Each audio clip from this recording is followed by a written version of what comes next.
Zuko Valley, yes, paradise, heaven on earth, beauty of northeast, and trekkers কাৰণে best place বুলি মই ভাবোঁ জুকো valley. আৰু যোনে যোনে এই জেগাটোলৈ অহা নাই মই ভাবোঁ যে আপোনালোকে নিশ্চয় এবাৰ এই জেগাটো চাব লাগে। তেনেহ'লে দেৰি নকৰি আজি আহক এই জুকো ভেলী ব্লগটো আৰম্ভ কৰোঁ। Hey guys, good morning and welcome back to my new vlog. এতিয়া ৰাতিপুৱা 8টা বাজিব হৈছে আৰু আমি সব ৰেডি হৈ গ'লো গা চা ধুই। এতিয়া তাতে পিক আপ কৰিবলৈ আহিব। তাৰপিছত আমাৰ ট্ৰেকিংটো ষ্টাৰ্ট হ'ব বিস্মা যোনটো জেগাৰ নাম হয় বিস্মাৰ পৰা। তো ব্লগটো আপোনালোকে চাই থাকক। এইখনে হৈছে ডন হোমষ্টে যোনখনত আমি আছোঁ। আৰু মই এটা কথা ক'ব বিচাৰিছোঁ, ইয়াৰ ছাৰ্ভিচটো মই খুবেই ভাল পালোঁ হোমষ্টেখনৰ। হোমষ্টেখনৰ পৰাই আমাক লাঞ্চ প্ৰভাইড কৰিছিলে, তো আমি লাঞ্চ লৈ ল'লোঁ আৰু লগতে আমাৰ শ্লিপিং বেগখিনিও প্ৰভাইড কৰা হৈছিলে। তো শ্লিপিং বেগখিনিও লগত লৈ পেলাই এতিয়া এই পিক আপ ট্ৰাকত উঠিবলৈ ৰেডি হৈছোঁ। ইয়াতে সবে খাৰা হৈ যাব লাগিব। এয়া আমি চবেই পিক আপ ট্ৰাকত খাৰা হৈ যাবলৈ ৰেডি। এনেকৈ লাগেজ লৈ পিনে বহি পিনে গৈ আছোঁ আৰু ইয়াতে কিবা কিবি খাবলৈ কিবা ল'ব পাৰে, ল'বলৈ মন থাকিলে ল'ব পাৰে। দোকানখনতে লৈ আছে কাৰণ ট্ৰেকিং কৰোঁতে সময়ত ভোক লাগিব, চবে সেইকাৰণে কিবা খাবলৈ ইয়াৰ পৰাই পেক কৰি লৈছে আৰু আমি অলপ বিউটি এনজয় কৰি আছোঁ।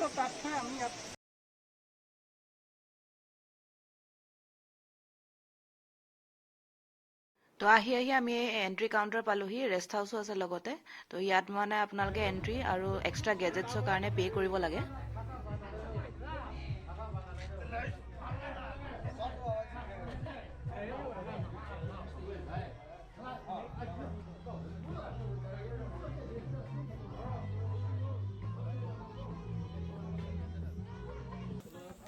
চ' আমি ট্ৰেকিং পইণ্ট আহি পাই গ'লোহি আৰু এয়া আমাৰ গাইডে ব্ৰিফিং দিলে আমাক। আমি ট্ৰেকিং ষ্টাৰ্ট কৰিছোঁ এইডোখৰ পৰা।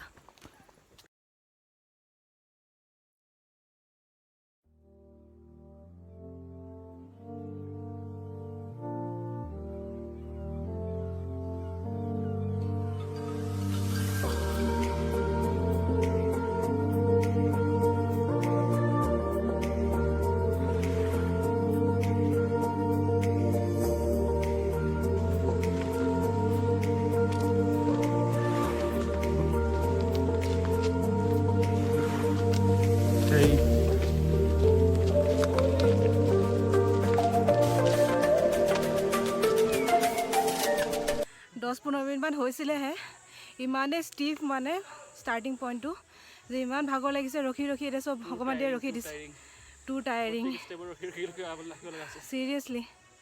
চব ৰখি ৰখি উঠি আছে।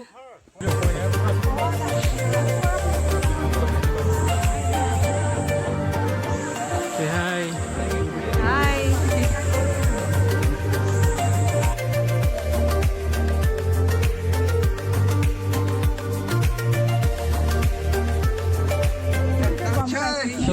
ネクストআকৌ আহিব নাই? কোৱা আকৌ আহিবা? বেগৰ লোডটো অলপ কমাই আনিব লাগিব। এতিয়া এই বেগটো কি উঠাব লাগিব? মই নোৱাৰোঁ, মই এইটোৱে কাফি।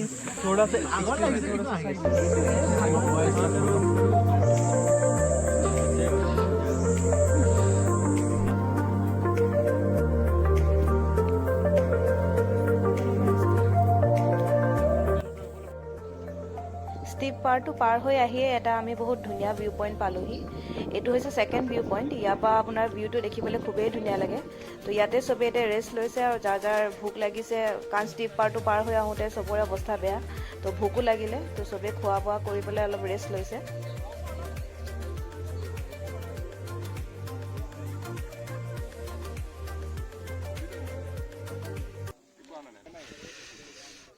So, how was the trek? The steep part is very tough. এতিয়া আমি ষ্টিপ কৰিবলৈ ইমানেই ষ্টিপ আছিলে মানে বহুত ভাগৰ লাগি গ'ল। We just completed the steep part of this trek. এতিয়া ইয়াত অলপ ষ্টপেজ এটা আছে, ইয়াতে চবে ৰৈ পেলাই ৰেষ্ট কৰি আছোঁ। তাৰপিছত যোনটো ভেলী হ'ব এতিয়া মানে পূৰা মডাৰেট আছে, এতিয়া ষ্টিফ নাই। তো এতিয়া ইয়াৰ পৰা পিছৰ যোনটো ট্ৰেকিং হ'ব সেইটো ইমান টাফ নহ'ব। ইয়াতে চবেই ফটো ক্লিক কৰিছে, ভিউটো এনজয় কৰি আছে।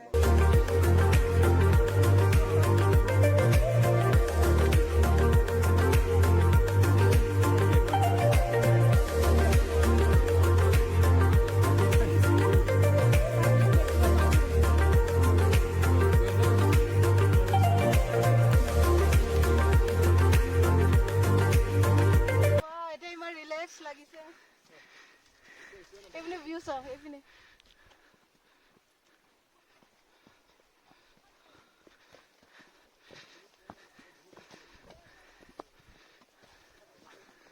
Wow.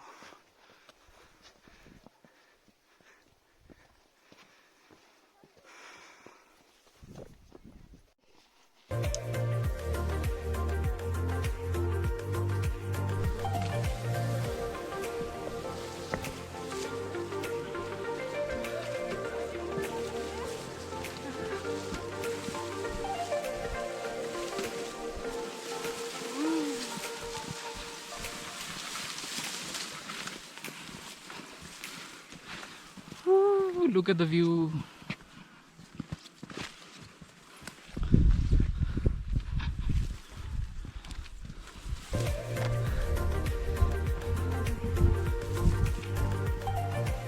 Wow. Can thanda breeze it ahi ase.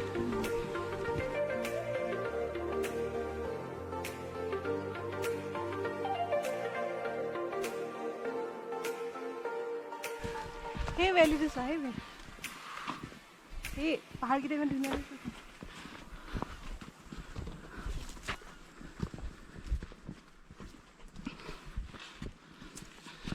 ইমান কষ্ট কৰি উঠি আহি ওপৰত ইমান ধুনীয়া যদি ভিউ এটা চাবলৈ পাওঁ, কি লাগে। Wow. What a trek.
And আহোঁতে আহোঁতে আমি বহুত ধুনীয়া লেক এটা পালোঁ ইয়াতে।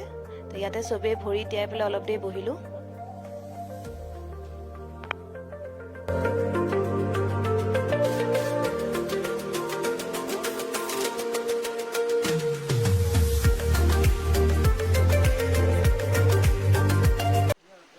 ভেলি বা বেছ কেম্পলৈ ঘূৰি যাওঁতে সময়তে আমাৰ গাইডজনে ক'লে যে এটা শ্বৰ্টকাট আছে, আমি তাৰপৰা লৈ যাম বুলি। তো এই ৰাস্তাটো একচুৱেলি নেৰ' আছিলে অলপ, মানে ভেলিটোৰ ৰাস্তাটোতকৈ অলপ বেছি নেৰ' আছিলে, কিন্তু বহুত ধুনীয়া এটা শ্বৰ্টকাট আছিলে, যোনটো এই ভিডিঅ'টোত আপোনালোকে দেখা পাইছে। এই পাথৰৰ ডিজাইনটো দেখিছেই চাগে, ইমান ধুনীয়াকৈ পাথৰৰ ডিজাইন হৈ আছে। তো এইটো ৰাস্তাইদি আমি উভতি গ'লোগৈ, আৰু সঁচাকৈ এইটো শ্বৰ্টকাট আছিলে। আমি খুব সোনকালে বেছ কেম্প ঘূৰি গৈ পালোগৈ।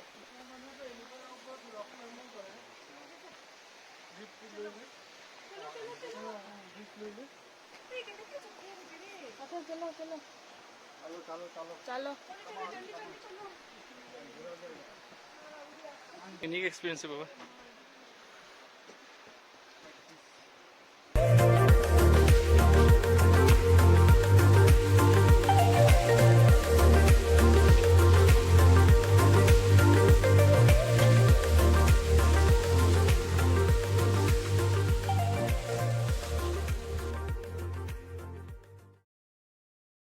চ' গাইজ গুড মৰ্ণিং আৰু আমি ফাইনেলি পালোহি ঘৰ একচুৱেলি আমাৰ ট্ৰেইনখন কালি লেট আছিলে 8টা বজাত বুলি কৈ 10টা বজোৱালে আৰু ঘূৰি অহাৰ পিছত আমি ইয়াত ডুমডুমা পালোহি আপোনাৰ 4টামান বজাত তো আহি অকণমান দেৰি শুলোঁ এইমাত্ৰ উঠি আহিছোঁ এতিয়া চাগে 9টামান বাজিব হৈছে ৰাতিপুৱা পৰহিয়ে পৰা মানে কণ্টিনিউৱাছ নাগালেণ্ডত পূৰা বৰষুণেই দি আছে আৰু মাতটো মানে আকৌ সেই চৰ্দিটো অকণমান ভাল পাইছিলোঁ আকৌ চাগে এতিয়া হ'ব বাট এনিৱেজ মই আপোনালোকক চৰি বুলি ক'ব খুজিছোঁ কাৰণ ঘূৰি অহা আমাৰ ব্লগটো বনোৱা নহ'ল কাৰণ তাত ইমানেই বৰষুণ দিছে আমাৰ গাইডজনে ক'লে ঘূৰি অহা টাইমত আমাৰ গাইডজনে ক'লে যে যাৰ ফোন বা কেমেৰা আছে তাহাঁতি ভালকৈ পেক কৰি লৈ ল'বলৈ যদি ধৰক শ্লিপ হয় বা ক'ৰবাত পৰিবলৈ হয় তেনেহ'লে তাহাঁতি ৰিস্ক নলয় চ' ময়ো ভয় খালোঁ কাৰণ ঘূৰি অহা ৰাস্তাটো আৰু অকণমান দিগদাৰ হ'ল বৰষুণ দিয়াৰ কাৰণে মানে আৰু অকণমান শ্লিপ হৈ আছিলে তো মই অকল ৰাস্তাটোহে চাই আহিব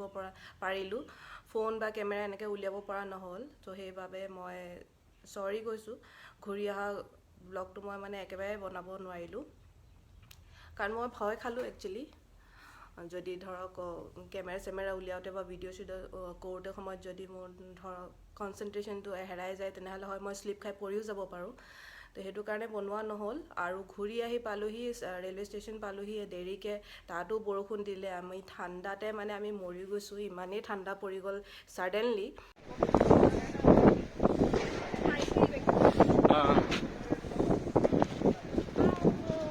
ইমান ঠাণ্ডা একচুৱেলি নাছিলে কিন্তু বৰষুণটোৰ বাবে বহুত ঠাণ্ডা পৰিলে যেতিয়া গ'লোঁ ট্ৰেকিং কৰিবলৈ তেতিয়া ধৰক আপোনাৰ ষ্টিপ পাৰ্ট এটা থাকে সেইটো মই কৈছিলোঁৱে সেই ষ্টিপ পাৰ্টটোত মানে মই 1.5 hours আমাৰ তাতে গুচি গ'ল তাৰপিছত এটা ভিউ পইণ্ট পাইকৈ মানে বেছ কেম্পলৈ পাওঁতে আৰু আপোনাৰ 3 ঘণ্টামান লাগিলে প্লাছ আমি ছেইম ডে আকৌ ভেলী মানে তলত যাবগৈ লাগে ভেলীটোত চাবলৈ যোনটো মেইন ভেলী হয় সেইটো চাবলৈ আপোনাৰ তলত অকণমান যাবগৈ লাগে সেইটো আমি ছেইম ডে মানে ফিনিছ কৰিলোঁ ছেইম ডে আমি ট্ৰেকিংটো কৰিলোঁ আকৌ ঘূৰিও আহিছোঁ তো ঘূৰি আহোঁতে আমাৰ মানে লেট হৈ গ'ল এৰাউণ্ড ধৰক 5:30 মান হৈ গ'ল আৰু তাত মানে 5:30 হোৱা মানে আপোনাৰ বহুত আন্ধাৰ হৈ গ'ল বহুত ৰাতি হৈ যোৱালেখীয়া হৈ যায় তো আমি মানে সেই ছেইম ডে আমি গোটেই ট্ৰেকিংটো কমপ্লিট কৰি দিলোঁ ভাবিছিলোঁ কি অকণমান ৰেষ্ট কৰি পিনে লাহে লাহে যাম কিন্তু নেক্সট ডে আমাৰ কি হ'ল মানে বৰষুণ দিয়াৰ চান্সেছটো বেছি আছিলে তো বৰষুণ দিলে আমি ভাবিলোঁ যদি ৰাতিপুৱা আকৌ আমি ভেলী চাবলৈ যাওঁ তেনেহ'লে বৰষুণ দিলে ভাল নালাগিব তো ছেইম ডে আমি মানে ভেলী চাবলৈ গুচি গ'লোঁ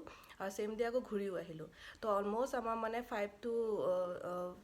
5.5 hours গোটেই ট্ৰেকিংটো আছিলে বহুত হেক্টিক আছিলে সেইটো কাৰণে মানে ৰেষ্ট একেবাৰে নাপালোঁ আহি পেলাই ঘূৰি আহিলোঁ আকৌ কিবা এটা খাই পেলাই আমি শুয়ে থাকিলোঁ বহুত সোনকালে শুই থাকিলোঁ এণ্ড অভাৰঅল এক্সপিৰিয়েঞ্চটো মই কথা ক'ব বিচাৰিছোঁ এক্সপিৰিয়েঞ্চটো একদম গ্ৰেট আছিলে মই মানে বিগ থাম্বছ আপ দিছোঁ কাৰণ এনেকুৱা ট্ৰেকিং মানে মই ফাৰ্ষ্ট টাইম কৰিছোঁ আমাৰ দুইটা একেলগে মানে ফাৰ্ষ্ট টাইম ট্ৰেকিং আছিলে আৰু বহুতেই ভাল লাগিলে মানে চবেই once in a life time এইটো এক্সপিৰিয়েঞ্চ ল'ব লাগে ট্ৰেকিঙৰ কাৰণ মই প্ৰথমতে ভাবিছিলোঁ মইতো আৰামছে পাৰি যাম মানে এনেকৈ ধৰক খোজ কাঢ়ি থকা হয় যে পাৰিম কিন্তু যেতিয়া ষ্টিপ পাৰ্টটো প্ৰথমতে উঠিলোঁ তেতিয়াই মানে আমাৰ হালত বেয়া কাৰণ ষ্টিপ পাৰ্টটো এনেকুৱা চাইড একদম ষ্টিপ পাৰ্টটো বহুত মানে প্ৰব্লেম আছিলে কিন্তু আমি লাহে লাহে গৈ থাকিলোঁ বহুত ভাল লাগিলে তাৰপিছত যেতিয়া ফাইনেলি আমি ভেলীটো পালোঁ ইমানেই ধুনীয়া লাগিলে মানে তাতে যেন মই বাগৰি দিম মোৰ মানে তেনেকুৱা ফিলিং লিটাৰেলি মানে মই বাগৰি দিয়া ফিলিং এটা আহি গৈছিলে তথাপিতো আমি ধুনীয়াকৈ ধৰক ছেইম ডে যদিও আমাৰ ভাগৰ চাগৰ লাগি আছিলে ভেলীটো পোৱাৰ পিছত ভাগৰ একেবাৰে মৰি গ'ল ইমানেই ভাল লাগিলে তাৰপিছত আকৌ যেতিয়া আমি ঘূৰি আহোঁতে সময়টো এটা আমাৰ যোনজন গাইড আছিলে সেইটো মানে শ্বৰ্টকাট এটাই দি লৈ আনিলে সেইটো অলপ ষ্টিফ আছিলে তথাপিতো ধৰক সেইটো এটা এক্সপিৰিয়েঞ্চ বেলেগ হ'ল আমাৰ ঘূৰি আহোঁতে এটা শ্বৰ্টকাট যোনটো আছিলে সেইটো এক্সপিৰিয়েঞ্চ বেলেগ হ'ল এইপিনে ভেলী চোৱা এক্সপিৰিয়েঞ্চ বেলেগ হ'ল অভাৰঅল এক্সপিৰিয়েঞ্চটো মানে গ্ৰেট বাকী ধৰক আমাৰ হোমষ্টে যোনটো ছাৰ্ভিচ আছিলে সেইটো গ্ৰেট আছিলে তাহাঁতৰ ছাৰ্ভিচটো বহুত ভাল তাতো যোনটো মানে খোৱা বোৱাখিনি তাহাঁতৰ ছাৰ্ভিচখিনি অভাৰঅল চব ভাল আছিলে বহুত ভাল খানা খাবলৈ পালোঁ এনিৱেজ আজিৰ ব্লগটো ইমানতে শেষ কৰিছোঁ আশা কৰিছোঁ আপোনালোকে মোৰ ব্লগটো চাই ভাল পাইছে লগ পাম আপোনালোকক আন এটি ব্লগৰ সৈতে till then do like share and subscribe to my YouTube channel thanks for ৱাচিং বাই